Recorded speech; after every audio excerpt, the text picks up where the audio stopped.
puso en relieve y se ha dado la categoría como de esencial a la identidad femenina, esta cuestión mariana de lo puro, lo materno, etcétera, etcétera, sino que también como una justificación para darle lugar de inferioridad, ¿no? En fin, como legitimar todo un sistema de opresión hacia ella, ¿no? Entonces, sí, esto es bien potente. Ayer fui a ver una película en el ciclo de Blanca Varela. Hay un ciclo interesante que se ha organizado sobre películas de las que ella comentó en su momento. Y ayer justo era una película que se llama La mujer en el mundo, un título bastante pretencioso. Y era bien interesante porque en esta película era como un documental, era como un magazine superficial, frívolo y falso y conservador, de imágenes de la mujer de África, de Europa, y la mujer, digamos, era medio puta en algunos lugares de Europa, o víctima en algunos lugares de Asia, ¿no? O pura, o virgen, o puta, ¿no? Las representaciones, y América Latina no existía. Es decir, la mujer latinoamericana no existía en esa película italiana, ¿no? Entonces mi pregunta es esta, ¿no? Tú decías, claro, las instituciones nos configura el lenguaje, pero también los medios de comunicación, ¿no? Están efectivamente, en fin, dando representaciones estereotipadas, etcétera, ¿no? Entonces, mi pregunta es, ¿qué investigaciones, en términos no de déficit, sino más bien en términos positivos, qué investigaciones, no sé, tú nos podrías comentar qué has visto en términos de masculinidades o de también estudios e investigaciones sobre mujeres en los que se vean ellos como agentes positivos en comunidades, en contextos de crisis, ¿no? O sea, ¿qué investigaciones nos pueden como dar la vuelta de no sé, de masculinidades, por ejemplo, no sé, pandilleros que destruyen, si hay algunas investigaciones educativas o no lo sé, que den la vuelta a esto y que nos muestren otro lugar, ¿no? Y por otro lado, una última curiosidad, perdón que me extienda. Decías hace un buen rato que tu opinión personal era que lo masculino y lo femenino para ti había perdido sentido. ¿A qué te referías? Me intriga un montón. Lo que sucede es que, y eso tiene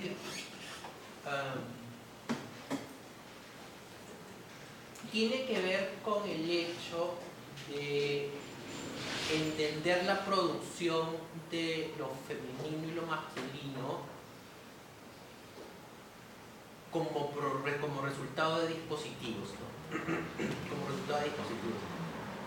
Una desesencialización de lo masculino y lo femenino, y ser consciente que esto es resultado de grandes procesos. Eso me invita a pensar que no hay una ligazón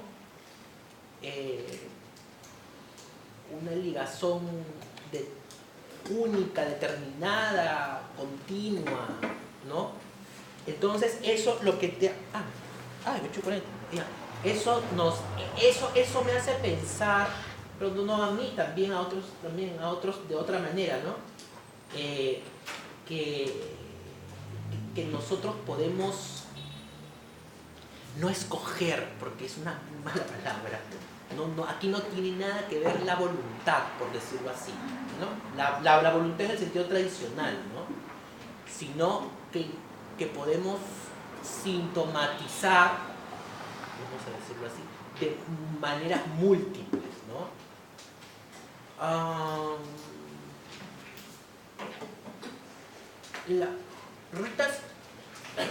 Si Rita Segato, María Lugones, desde otro lado, ¿no? Rita Segato dice algo que habría que verlo, no sé si es que podría ser comprobable, pero ella dice lo siguiente, ¿no? Antes de la llegada de Europa a la región, ¿no? los cuerpos de las personas no eran entendidos en términos de masculino y femenino, sino más bien entendidos como una suerte de fluidez. Esa es su forma de decir que, si te das cuenta, que lo femenino y lo masculino y lo femenino no existen. Yo no utilizaría del todo esa metáfora, aunque me parece interesante, pero sí creo que lo masculino y lo femenino, es por eso que te decía que la gran pregunta es, la gran duda es si es que asumir de lo que llamamos capital masculino es masculinizarse. No lo sé, ¿sí? Desde siempre he escuchado decir, pero es que claro, las mujeres, hay algunas mujeres que son valientes y tienen algo de masculino. ¿Y por qué es que una mujer sea valiente? Puede ser masculino. O por ejemplo, o que un hombre... Pero además, miren el absurdo del ejemplo, ¿no? Que un hombre puede ser más creativo, o no sé, más sensible. Que tiene su lado femenino. Yo creo que ese tipo no sé, es que ni son ni argumentaciones, son ese tipo de descripciones son parte de un sentido común, de un conjunto de un sentido común que ha establecido este tipo de características. Yo siento que progresivamente iremos dejando esta terminología, ¿no? Explicar en todo caso el género desde lo masculino y lo femenino como categorías. O sea, podría ser, digamos, una comparación como tratar de explicar el sistema económico a partir de las características rico y pobre, digamos, ¿no? Tal cual. Y diría que la cosa es mucho más compleja todavía. Pero sí, la comparación está... Claro, que no significa que yo no diga que no existen ricos ni pobres, ¿no? Exacto, tal cual. O sea, solamente con eso no tal cual. Todo. Pero mira que la cosa es mucho más profunda en el sentido que el género, o lo que llamamos género, apela a una naturaleza. A nadie se le hubiera ocurrido decir que alguien es rico por naturaleza, ni pobre por naturaleza.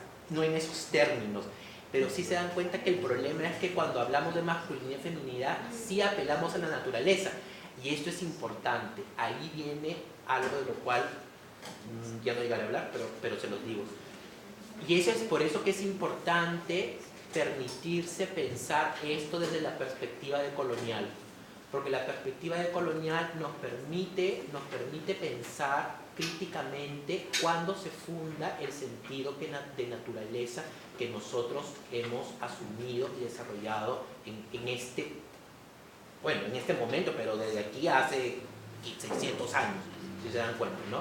Eso es importante, ¿no?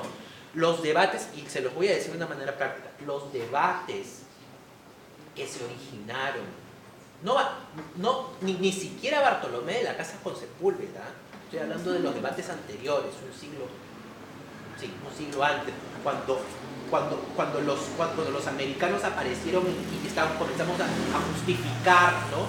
los avances del Imperio Español aquí, cómo se justificaba. En ese momento se funda un sentido de humanidad. Es ahí en donde se funda lo que hoy conocemos como humanidad.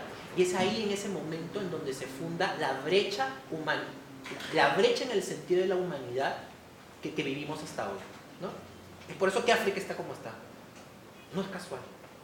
Eso no es casual, ¿no? Ya lo decía Gustavo Gutiérrez. Usualmente no lo utilizo para mis debates, pero creo que un trabajo... Él decía en su Teología de la Liberación una cosa que me impactó cuando lo leí hace ya bastantes años. Él decía, el gran problema de la civilización es la brecha que estamos generando, ¿no? La brecha civilizatoria, ¿no? Nuestra sociedad contemporánea. Y es eso. Y esa brecha, como él ya lo ha dicho también de otra manera, pero lo ha dicho, se inicia hace 550 años o 600 años.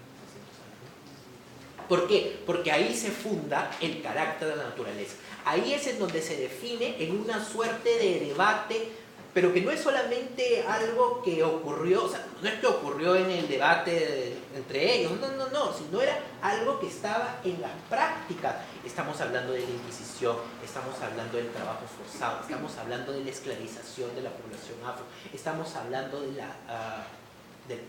la persecución de la sodomía, de la hechicería. Bueno, estamos hablando de un conjunto de prácticas culturales, el derecho indiano, bueno, bla, ¿no? Un conjunto de cosas que hacen que eso que se definió como naturaleza humana se reproduzca, ¿no? Ahí está el problema. Es que ahí está el problema, ¿no? El gran problema, ¿no? Entonces, por eso que es interesante que recuperar esto. ¿Por qué? Porque dentro de esto que se ha llamado naturaleza humana, evidentemente hay un elemento que es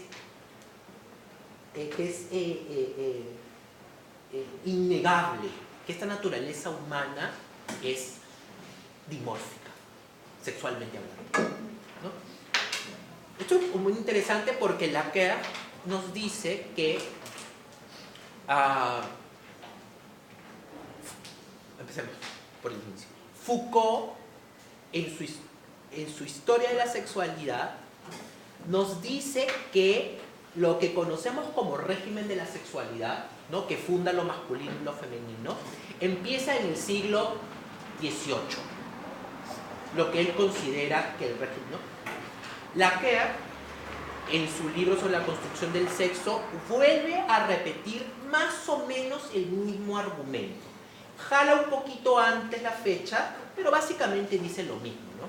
Lo que dicen los postcoloniales y las postcoloniales, de coloniales, postcoloniales, es que ese momento inaugural en donde se concibe la institución del régimen de la sexualidad ocurre en el encuentro entre Europa y América, como quieran.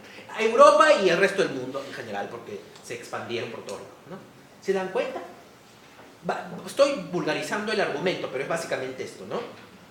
El resultado de los debates sobre la naturaleza humana hicieron que se establecieran como formas adecuadas de vivir. Esto implicó toda una revolución del derecho, de las armas, del ejército, o sea, la religión, o sea, toda la estructura funcionó desde ese momento para justamente definir lo bueno y lo malo, la naturaleza humana, ¿no? ¿Qué es ser humano y qué es no ser humano? Ahí está todo el asunto. El ser humano, el ser, pero como verbo, ¿no? Como verbo. El ser humano implica ubicarte en un lugar del dimorfismo sexual, o sea, ser hombre o ser mujer, ¿no? Y por tanto tener una necesidad compulsiva de asumir un capital determinado, en este caso el masculino. ¿Qué ha implicado eso? Bueno, ahí tienen el libro de Horswell, ahí tienen el libro de Conan, tienen varios libros. Ha implicado muchas veces violencia, para el capital masculino ha implicado violencia, ha implicado supremacía sobre determinadas personas, ha implicado tomar lo público, bueno, etcétera, etcétera, ¿no? Algunos de los significados que han caracterizado lo masculino desde hace bastante tiempo, ¿no? Entonces, eso es fundamental, ¿no? No hay tiempo para desarrollarlo porque sería interesante ir viendo cómo los debates, por ejemplo, los debates de los escolásticos jesuitas sobre la naturaleza humana, son increíbles. La justificación que le dan al proceso es increíble, ¿no? Pero además, no solamente eso, surge una imaginería visual fundamental, increíble, ¿no? Las vírgenes, por ejemplo, el matrimonio de la Ñusta Beatriz con el generalísimo Loyola, por ejemplo, ¿no? Si te das cuenta, que funda esta idea del mestizaje y de la complementariedad entre hombre y mujer como fin civilizatorio, ¿no? O sea, bueno, y así por montones. Entonces, por eso que es importante, ¿no? Es importante porque en algún momento se funda esta idea, ¿no? Algunos podrían decir, bueno, pero Martín, hombre y mujer siempre ha habido. No, pues eso nadie nos niega, ¿no? Pero si se dan cuenta, el sentido de la posición es completamente distinta, ¿no? De hecho, estas postcoloniales dicen que el giro hace que esa experiencia social sea exportada hacia Europa. Y una vez que llegue a Europa, 2 siglos después, es en donde empieza lo que Foucault llama el régimen de la sexualidad en el sentido propio, ¿no? Ahí es en donde la ciencia y el derecho hacen,